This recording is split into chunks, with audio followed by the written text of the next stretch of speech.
ఇప్పుడు మనం తెలుసుకోబోయేది ఏంటంటే ఒక విషయం గురించి. దేవుడు అసలుకి దేవుడి పేరు ఏం పేరు? దేవుడే నా పేరు ఏం పేరు అని చెప్పాడు.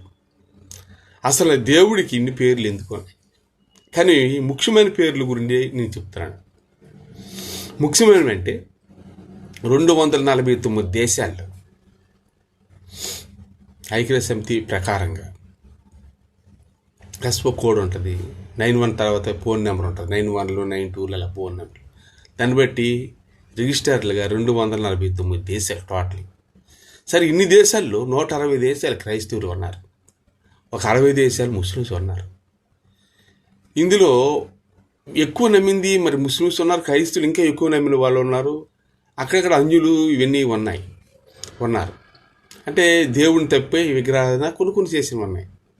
అయితే సరే, ఇక్కడ చాలా డీప్గా ఆలోచించాలంటే దేవుడి పేరు ఏం పేరు, దేవుడు ఏమై ఉన్నాడు, చాలా జాగ్రత్తగా, చాలా దగ్గరగా, చాలా జాగ్రత్తగా ఆలోచించాలి. ఈ భూమి పుట్టి ఎన్ని సంవత్సరాలు, అసలు మనిషి ఎన్ని సంవత్సరాలు జీవించాడు, మొదట ఎంత తర్వాత ఎంత? అబ్రహం గారు 170 సంవత్సరాలు బ్రతికారు. అబ్రహం గారి నుంచి దేవుడు మనకు తెలిసింది, అంతవరకు తెలియదు. చాలా లాస్ట్ వరకు చూడండి, చాలా డీప్గాను కొన్ని విషయాలు ముందుకెళ్దాం. అబ్రహం గారు 170 సంవత్సరాలు ఆయన బ్రతికిన దినములు. అబ్రహం కొడుకు ఇస్సాకు, ఇస్సాకు కొడుకు యాకోబు వంశం వాళ్ళు ఇశ్రాయేలు. అక్కడ ఇశ్రాయేల్ లాభాన్ని ఇంటికి వెళ్ళేటప్పుడు మధ్యలో నాకు అది మోసం చేశారు. అన్నకి జ్యేష్ఠత్వం అంతా తీసుకున్న తర్వాత కొడతడో తంతుడు అనేసి భయపడి వెళ్ళిపోయి అక్కడ ఒక స్తంభం పాతాడు, మూల స్తంభం, తలగడ కింద పెట్టుకుని ఒక రాయ. ఇదే స్తంభం అన్నాడు. దేవుడు ఆయనతో మాట్లాడాడు, ఇక్కడ నువ్వు ఆలయం కట్టాలి అని, నువ్వు ఇశ్రాయేలుడు అన్నాడు. అక్కడికి అది అయిపోయింది. ఎవరు ఆయన? అసలు యోసేపు, యాకోబు 12 గోత్రం, వాళ్ళ పిల్లలే కుటుంబాలు. యాకోబుది ఇశ్రాయేలు. ఈ ఇశ్రాయేలు ఎక్కడ ఉన్నారు? ఐగుప్తులు ఇరికిపోయి ఉన్నారు. ఐగుప్తుల రాజు ఇబ్బంది పెడతారు. అక్కడ విగ్రహారాధన, అక్కడ ఏమీ లేదు. అక్కడ మొత్తం విగ్రహారాధన తప్ప ఏం లేదు. ఈ బొమ్మలు అక్కడ దీనికి సాగలు పడవండి, ఇవన్నీ అంటే అద్భుతాలు సూచక్రియలు చేయవలసిన బాధ్యత అక్కడ వచ్చింది. అయితే ఈ ఒక అబ్రహం మనవడే, అబ్రహం కొడుకు ఇస్సాకు, ఇస్సాకు కొడుకు యాకోబు కొడుకు యోసేపు. ఈ యోసేపే ఐగుప్తుల దేశంలో ఏలాడు. మరి అంతకుముందు ఎవరు ఏలారు? ఐగుప్తుల దేశంలో యాకోబు రాజుగా ఉన్నాడు. మరి అంతకుముందు వాళ్ళే రాజులు. మరి ఈయన ఎలాగ వెళ్ళాడు అక్కడికి రాజుగా? అక్కడ నూతుల ఇప్పుడు యాకోబు ఉన్నాడు కదా, యాకోబు 12 మంది పిల్లలను గొర్రెలు మేకలు కాస్తూ తినేస్తాను, పాడు చేస్తాననేసి కొడుకు గట్టిగా అడుగుతుండేవాడు యోసేపు. అన్నలారా మీరు తినేస్తాను, మేకలు అన్ని పాడు చేస్తానంటే, ఈడు మన మాట వింటలేదు, డాడీకి చెప్పేస్తాననేసి ఈయన్ని సంపిద్దని ప్రయత్నం చేసి నూతులో పడిస్తే, ఆ నూతిలో నీరు లేకపోయినందుకు బురదగా ఉండొచ్చు, ఒక బహుశా బ్రతికే ఉన్నాడు. అప్పుడు ఆ దేశంలో, ఐగుప్తుల దేశంలో ఉన్నవాళ్ళు రాజులు అటు వెళ్తున్నప్పుడు వాళ్ళకి ఈయన తీసి, ఆ రోజులు మనుషులు కూడాను బానిసరకంగా అమ్మేసేవాళ్ళు. ఈయన్ని వాళ్ళకి అమ్మబడింది, అమ్మేశారు. ఆయన అక్కడ రాజు అయిపోయాడు. ఇక్కడ అప్పుడు ధాన్యం కూడా కరువు, ఇక్కడంతా కరువులన్నీ వచ్చేసాయి. ఒకప్పుడు కళ్ళకి అర్థాలు చెప్తున్న యేసేపు కూడాను పొలాల్లోన 10 షేర్లు ఈయన మీద పడతాయి. ఎందుకు పడ్డాయంటే, ఈ 10 మంది నా కాలు మీద పడతారా, చిన్నవాళ్ళు పెద్దవాళ్ళు, చిన్నవాడి కాలు మీద పెద్దవాళ్ళు పడతారని కళ చెప్తాను, కోపం అవుతారు అన్నయ్యలు అందరూ. కానీ అది ఎప్పుడంటే వీళ్ళు నూతులు, సరే అక్కడ పక్కన పెడదాం, నూతులు ఈయన పడేశారు, నూతులో నుంచి తీశారు. ఎవరు? అలా ఐగుప్తుల రాజులకు అమ్మేశారు. వాళ్ళు తీసుకెళ్ళి ఈయన పెద్దవాడిని చేసి ఈయన రాజు చేశారు. తర్వాత ఈయన తండ్రి దగ్గరికి వీళ్ళందరూ అన్నారు 10 మంది వెళ్ళి, నాన్న డాడీ అయిపోయాడు, మన యోసేపు పులి తినేసింది అని ఆయన బట్టలు, మంచి బట్టలు కానీ యోసేపు కుట్టించాడు. ముద్దు, యోసేపు అంత ఇష్టం తండ్రికి. దానికి రక్తం ఏదో మేకపిల్లది రాసి పులి తినేసింది అని చెప్పేశారు. ఎందుకంటే వీళ్ళు ఈ పని చేశారంటే, వీళ్ళకి ఆయన వద్దంటున్నాడు. ఏ మేకలు కానీ చంపించి తినేయడం, కాల్చేయడం, కూరలో ఉండడం, వీళ్ళు తినేస్తారు అన్నీ అట్లా కాసినట్లు మందలు కాసి. అది ఆస్తి నష్టం అవుతుందని నిజం చెప్పినందుకు ఈడొక్కడే కదా మనకని అందరూ అటు అయిపోయింది, పడేశారు చంపడానికి కోసం. సరే, ఆయన దేవుడు ఏర్పాటు ఉంది కనుక ఈ 10 మంది చేర్లు ఆయన కాలు మీద పడతాయి, చేర్లు దుబ్బులు కట్టలు గాలికి. అంటే దేవుని ఇదేనమాట. ఈ 10 పడినప్పుడు దాని అర్థం చెప్తాడు ఆయన. మీ 10 మంది నా కాలు మీద పడతారు, పెద్దవాళ్ళు చిన్నవాళ్ళు కాలు మీద అంటే కోపం అయిపోయారు, అది పడేసేసారు. సరే ఆయన ఐగుప్తుల దేశంకి అమ్మేశారు వీళ్ళు. ఆయన పెద్ద రాజు అయిపోయాడు, పక్కన పెడతాం. ధాన్యాలు అక్కడ 7 సంవత్సరాలు కరువు వస్తుందని చెప్తే వీళ్ళందరికీ ఇబ్బంది పడుతున్నప్పుడు తండ్రి పంపించినప్పుడు అక్కడికి వెళ్ళి ఆయన రాజు అనే సంగతి తెలియదు. తర్వాత వెనుమని తీసుకురమ్మని వాళ్ళ తమ్ముడిని, తర్వాత నాన్న తీసుకురామని ఎన్నెన్నో చెప్పిన తర్వాత వాళ్ళకి డబ్బులే తీసుకుపోయిన తర్వాత 2-3 సర్టిఫికేట్ ఇచ్చేసారు ఆ స్త్రీలకి. వీళ్ళు 12 మంది గోత్రాలు వాళ్ళు తిన్నారు. అప్పుడు ఆయన అన్నయ్య అని తెలిసింది. దేవుడు కళ్ళు నెరవేరుతాయి, నెరవేర్చకపోవు. సరే ఇక్కడికి ఇది ఫుల్ స్టెప్ పెడదాం. ఇది ఇశ్రాయేలు జనాలు, ఇది లెక్క. ఐగుప్తుల దేశంలో ఐగుప్తులు రాజు ఆయన.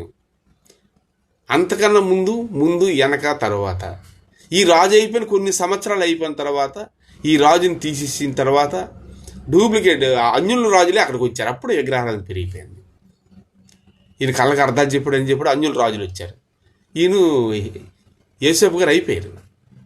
అన్యులు రాజులుగా వచ్చిన తర్వాత కొన్ని సంవత్సరాలు అయిపోయిన తర్వాత అక్కడ అంతా విగ్రహారాధన అయిపోయింది మొత్తం ఐగుప్తు దేశంలో. అప్పుడు మోసే గారిని దేవుడు ఏర్పాటు చేస్తాడు జనాల్ని. ఈ మోసే గారిని ఏర్పాటు చేసేసాడు. అప్పుడు మోసే గారు ఏర్పాటు చేయగానే జమ్ముపెట్లు ఆయన పెట్టడం, చిన్నపిల్లడు అలా రాజుగారి కుమార్తెకి దొరకడం, ఐగుప్తుల రాజుకి. ఇది పిల్లలు లేనందుకు ఆయన పెంచుకోవడము. ఆయనకి పాలు లేవంటే మళ్ళీ పని మంత్రాలాగే తల్లినే అక్కడికి సెట్ చేసి హెబ్రీలు తాలూకోడు మోసే తల్లిని సెట్ చేసి మళ్ళీ ఈ బిడ్డని పెద్ద అయినప్పుడు అప్పుడు ఐగుప్తులన నేను మళ్ళీ రివర్స్ అవుతాడు ఐగుప్తుల రాజుకి. అక్కడ వీళ్ళంతాను అక్కడ ఈ ఒక ఇశ్రాయేలీలందరూ ఎవరు? యాకోబు తాలూకోలే ఇశ్రాయేలీలు. ఆ 12 గోత్రాలు ఎక్కడున్నా తెలిసండి వాళ్ళు అక్కడ బానిసరకమన్నారు ఐగుప్తుల రాజు దగ్గర, ఆ విగ్రహారాజుల దగ్గర. వాళ్ళకి కష్టాలు వచ్చాయి. అప్పుడు మోసే గారిని దేవుడు నియమించాడు. అప్పుడు మోసే గారు ఒక ఊరు దాటి అక్కడ దగ్గరికి వెళ్ళేటప్పుడు ఒక మంద మేపుతున్నప్పుడు ఆ పొదలు వెళ్ళి సిఫారా ఆయన చేసుకుంటాడు ఒక అమ్మాయి కూడా. ఆ మంద మామగారు మంద మేపుతున్నప్పుడు అగ్ని పొదలు వెళ్ళి అగ్ని వచ్చి దేవుడితో, మోసే ఇది పరిశుద్ధ స్థలమే, చెప్పులు విడు అని చెప్పాడు. ఆ చెప్పులు విడిచిన తర్వాత అక్కడికి వెళ్ళినప్పుడు ఆయన నా పేరేం తెలుసా అని చెప్పాడు. దేవుడు ఏర్పాటు ఈయన్ని మోసే గారిని. నా పేరు అనువాడు ఉన్నవాడు. అనువాడు అంటే అందరు దేవుడు ఉన్నాడు రా, అంత కష్టాల్లో దేవుడు ఉన్నాడు, దేవుడైతే ఉన్నాడు రా బాబు మనకెందుకు, ఆయన చూసుకుంటాడు అనేవాళ్ళు. అది అనువాడు. ఎక్కడికెక్కడ అందరూ దేవుడు అంటారు, దేవుడిని తెలియకపోయినప్పుడు కూడా. అనువాడు దేవుడు ఆయన. అల్లా అన్న దేవుడే. చాలా జాగ్రత్తగా ఆలోచించాలి. అల్లా అంటే అరబిక్ భాషలో దేవుడు. నేను దేవుడును, ఉన్నవాడును, అనువాడును. అనువాడంటే అందరూ ఉన్నాడయ్యా దేవుడు ఉన్నాడయ్యా అంటారా? దేవుడే. మళ్ళీ ఉన్నవాడును అంటే ఎప్పుడు ఉన్నవాడు దేవుడే కదా. యేసుప్రభు ఏం చెప్పారు? ఇప్పుడు నువ్వు అప్పుడు ఉన్నవా పెద్ద పెద్ద మాటలు చెప్తే చర్చిల దగ్గరికి వెళ్తున్నావు, అక్కడికి వెళ్తున్నావు, ఈ టెంపుల్ దగ్గరికి వెళ్ళి నీ పెద్ద వాళ్ళకి బోధిస్తున్నావు. నువ్వు ఈ మనమన్నే పుట్టే కదా యేసుప్రభుని అడిగారు. నేను ఆది యందు ఉన్నాను, అంతం ఆది, ఎప్పుడు ఉన్నవాడును అన్నాడు. ఆయన కూడా ఉన్నవాడు అనువాడు అన్నాడు. అనువాడు ఉన్నవాడు. అనువాడంటే ఎవరికైనా కష్టం వచ్చినా ఏది వచ్చినా దేవుడని స్మరించేవారా దేవుడని. అల్లా అన్న అనువాడే దేవుడే అని అర్థం. చాలా జాగ్రత్తగా ఆలోచించాలి. అబ్రహాం గారికి 2 భార్యలు అయితే, ఒక భార్య సారాయును, ఆ భార్య ఆగర్. ఆగరే ఇస్మాయిల్ ఫస్ట్ భార్య. అంటే పిల్లలు లేరు కాబట్టి చేశారు. తర్వాత పిల్లలు పుట్టారు ఈ సారాయికి, వాళ్ళే ఇసాకి, వీళ్ళకి వాడుతున్నాం. మళ్ళీ వీళ్ళు ఎక్కడికి వెళ్ళారు? ఐగుప్తుల దేశానికి వెళ్ళారు కదా. సరే అక్కడ పెడదాం. ఈ ఒక్క హాగర్ ఒరిజినాలిటీగా ఇంట్లో నుంచి ఇంకో దేశం, అక్కడ సౌదీ అరేబియా ప్రాంతం ఉన్నాయి కదా, అటు వెళ్ళారు. ఆమె అక్కడ నీళ్ళు ఏం లేకపోతే జంజం బావి ఎప్పుడు నీరు ఊరుతుంది. దేవుడు ఇచ్చారు వాళ్ళకి. ఆ బిడ్డలు ఎక్కడ ఉన్నాడు ఎదుగుతుంటే నీరు ఉంటుంది అక్కడ. దేవుడే ఏర్పాటు చేసి ఆ ఇస్మాయిల్ అందరూ పెద్దలు అయిన తర్వాత ఉన్నవాడు అనువాడు నేను తప్ప వేరొక దేవుడిలో 10 నిర్గమాకాండం మనం చూస్తాం. మోసే గారు తెచ్చారు 10 పలకలు. అందులోనేముంది 20లో నిర్గమాకాండంలో, నీళ్ళ కింద కానీ దేని కింద కానీ దేని రూపంలో మీరు సాగలు పడవకూడదు, నేను తప్ప వేరొక దేవుడు లేడు అని చెప్పేశాడు. అంటే నేను ఒక్కడనే దేవుడు అన్నాడు కాబట్టి మనము ప్రవక్తలు ఎంతమంది రాష్ట్రీయ ప్రవక్తలు మనం మొక్కాలే, లేకపోతే యేసుప్రభుని మొక్కాలే. దేన్ని మొక్కలే? నేనే దేవుడు, ఏ దేవుడు లేదని ఇచ్చారు కదా అక్కడ. నిర్గమాకాండంలో ఏంటి విషయం, అక్కడ అది పెడదాం. ఇక్కడ అల్లా విషయంకి వెళ్ళిపోతే, అల్లా అంటే గాడ్, వాళ్ళు కూడా ప్రవక్తలు మొక్కరు, దేన్ని మొక్కరు, పర్ఫెక్ట్గా ఉండిపోయారు వాళ్ళే. యేసుప్రభు వచ్చినప్పుడు దేవుడు అనలేదు, వాళ్ళు ఏది కూడా కాదనిస్తారు. ఇప్పుడు కూడా కాదంటారు, అయితే వాళ్ళు రాంగ్ అంటారు, రైట్ అంటున్నా. వాళ్ళు 10 ఆజ్ఞల ప్రకారంగా ఆదిలో చెప్పబడినప్పుడు యేసుప్రభు పుట్టలేదు కదా, ఆ ప్రేమ ప్రకారంగా. ఎందుకంటే సాతాను భూమి మీద ఉంది, ఎక్కడైనా మనం అటు తిరిగామంటే సాతాను బుట్టలో పెడేస్తుంది. కాబట్టి దేవుడు ఆజ్ఞ, నేను తప్ప వేరొక దేవుడు లేడు. అల్లా అంటే గాడ్, ఉన్నవాడు అనేవాడి కిందే వస్తుంది లాస్ట్కి. అల్లా దేన్ని మొక్కడానికి లేదు. అందుకే ముహమ్మద్ ప్రవక్త చాలామంది వచ్చి వాళ్ళు ఒకే దిశకు ప్రార్థిస్తారు. రోజుకి 5 సార్లు నమాజ్ చేస్తారు, 5 గంటలప్పుడు ఎలాగనో నమాజ్ చెయ్యాలి. వాళ్ళు పర్ఫెక్ట్గా ఫ్రైడే వచ్చిందంటే బూతులు కానీ ఏం మాట్లాడకూడదు. ఒక పాటలో వచ్చిన అది ఆఫీస్ వెంటనే ఎక్కడ ఆలయం అక్కడికి వెళ్ళిపోయిన రూల్ వాళ్ళలో ఉంది, మనలో కూడా లేదు. సపరేట్గా అదంతా ఒకే విధంగా ఉంటుంది.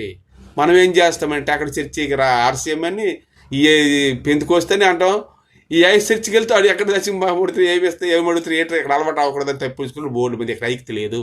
వాళ్ళు ఏ మసీదుకని వెళ్ళవచ్చు, ఉన్నవాడు అనువాడే. మరి యేసు ఈ ఒక దేవుడి పేరు యెహోవా ఎలాగొచ్చింది? ఇక్కడ అల్లా ఉన్నది. యేసుప్రభు కూడాను బాప్తిస్మం తీసుకున్నారు. 8 సంవత్సరంలో ముస్లిమ్స్ లాగే సున్నతి చేసుకున్నాడు ఆయన జెరూసలేం ఆలయంలో. సున్నతి కూడా జరిగింది ఆయనకి. అటు ముస్లిమ్సా ఇటు క్రిస్టియన్సా? యేసుప్రభు ఆయన కూడాను దేవుడు, ఏ దేవుడు నేను చెప్పాడు ఇంతకుముందు, నా తండ్రిని పంపిస్తూ వచ్చాను అన్నాడు. నా తండ్రి అంత అనేక నివాసం కాలన్నాడు, తండ్రి పంపితే వచ్చాను, తండ్రి నా యందు చేయిస్తున్నాడు అన్నాడు. మరి తండ్రి పేరు ఏం పేరు అని చెప్పాడు యేసుప్రభు? ఎవరికి చెప్పలే. మరి ఆయన తండ్రి ఎవరు?